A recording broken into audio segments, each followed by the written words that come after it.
C'était l'automne. Il faisait déjà froid et le brouillard avait répandu ses gouttelettes sur les herbes du jardin. Les arbres avaient perdu leurs feuilles. La mère alla réveiller ses 3 enfants. Ça la peinait de les tirer de la tiédeur du lit, mais il fallait aller glaner les noix, les dernières noix au bois. Il serait bien content de les croquer dans l'hiver. Les enfants burent un bol de soupe et partirent. Le bois était loin, mais ils connaissaient le chemin, ils étaient déjà allés avec leur mère pour faire quelques cueillettes. Arrivés sur place, ils ont ramassé les noix, cueilli quelques champignons, et puis le jour faiblissait déjà. Il fallait reprendre le chemin de la maison.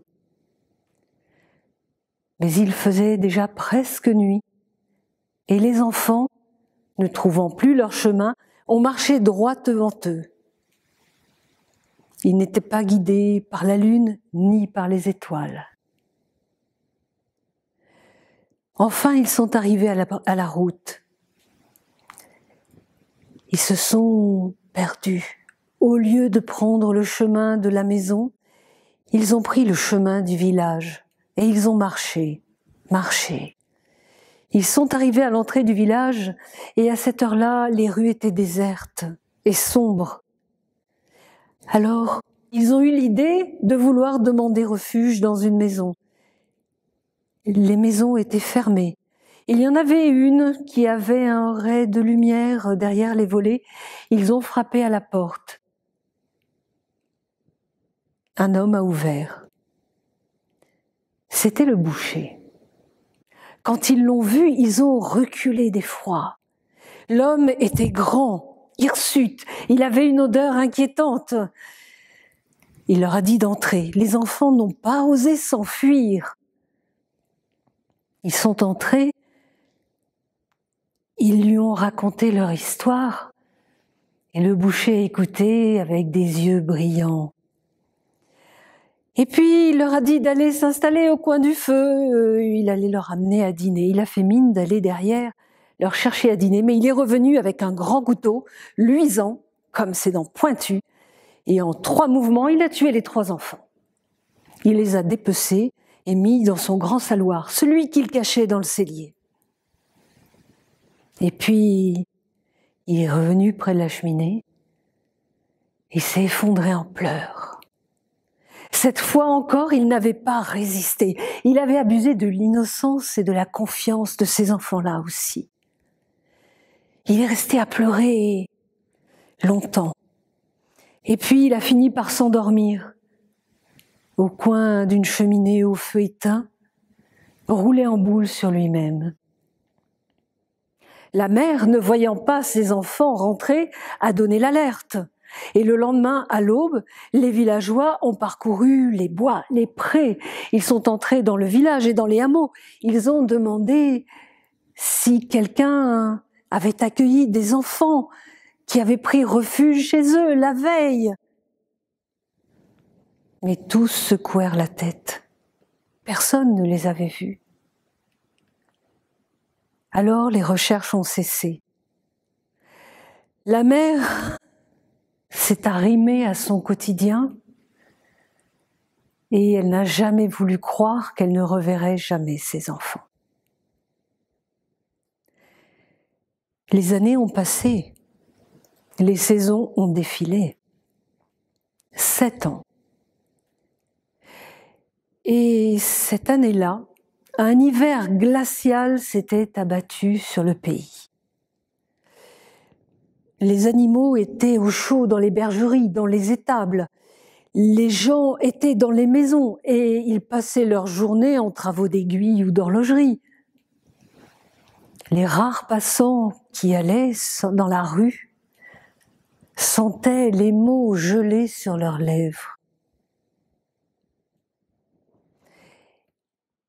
Le temps passa et c'est ainsi qu'un soir de tempête arriva dans la rue du village un inconnu. Il tenait une ânesse en bride et il avait un grand bâton. Il regarda autour de lui. Un songe l'avait guidé ici. Il cherchait la maison où il devait s'arrêter. Finalement, il l'a trouvée. Parmi toutes les maisons de la rue, aux fenêtres, aux lumières dorées, il y en avait une, là, sur le côté, au volet fermé. Pas un rayon de lumière ne filtrait. Seul un maigre panache de fumée sortait de la cheminée. Une enseigne grinçait en se balançant tristement au vent d'hiver. L'homme avait froid. La neige, en petites aiguilles, lui piquait la peau et les yeux.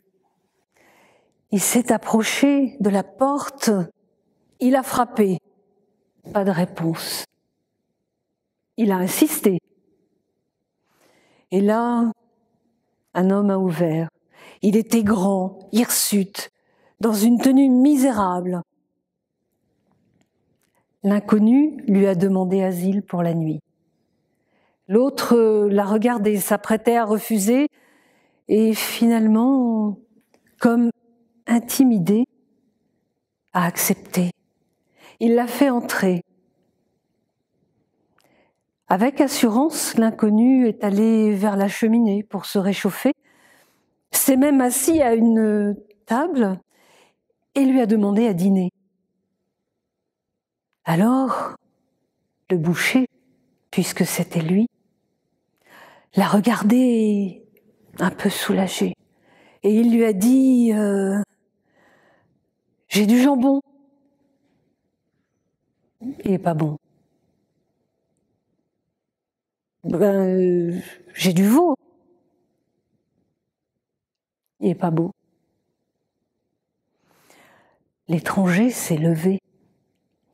Et puis, il s'est dirigé vers le cellier et il lui a montré le grand saloir. Il lui a dit « Je veux du petit salé que tu as fait il y a 7 ans. » Là, le boucher s'est senti découvert. Il s'est enfui de sa maison. Il a trébuché dans la neige et il s'est affalé de tout son long dans la rue au pied de l'ânesse qui a tendu le cou vers lui et lui a soufflé son haleine chaude sur la nuque. Le visiteur est venu, a ramené le boucher chez lui et lui a fait comprendre qu'il avait compris. Mais le boucher le savait déjà. Alors il lui a dit, ce visiteur, ouvre ton saloir. En tremblant, le boucher a soulevé le couvercle du saloir. L'homme a tendu 3 doigts au-dessus du saloir et les 3 enfants en sont sortis, éveillés. Ils se sont étirés, ils ont bâillé. Le premier a dit « J'ai bien dormi ». Le deuxième a dit « Moi aussi ». Le troisième a dit « J'ai rêvé que j'étais en paradis ».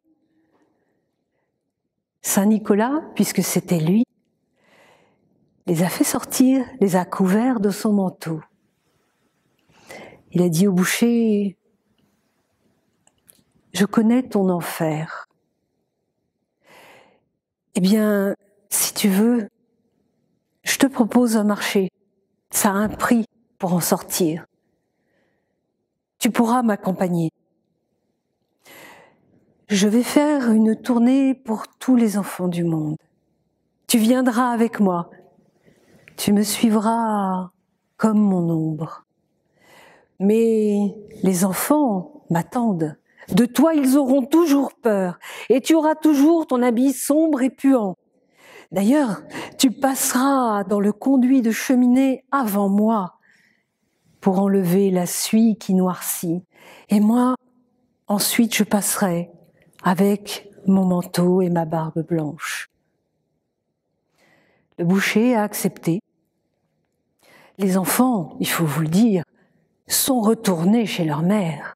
La femme était tellement heureuse qu'elle a inventé un pain d'épices. Elle l'a façonné de la forme de Saint Nicolas, évêque. Et puis, elle lui a offert.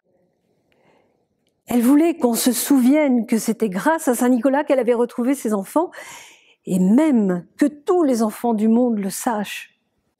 Et c'est ainsi que depuis, on offre des pains d'épices à l'effigie de Saint Nicolas, encore maintenant. Saint Nicolas poursuit sa route et il est toujours accompagné du boucher. Les parents le savent, ils en parlent à leurs enfants. Et s'ils parlent de Saint Nicolas, ils parlent aussi de celui qu'on n'appelle pas le boucher, mais de noms plus terrifiants les uns que les autres. Le père Fouettard, le croque-mitaine, le handstrap, le crampouche. Terrible. Mais, souvenez-vous, Saint Nicolas veille toujours sur les enfants. Et c'est très bien comme ça.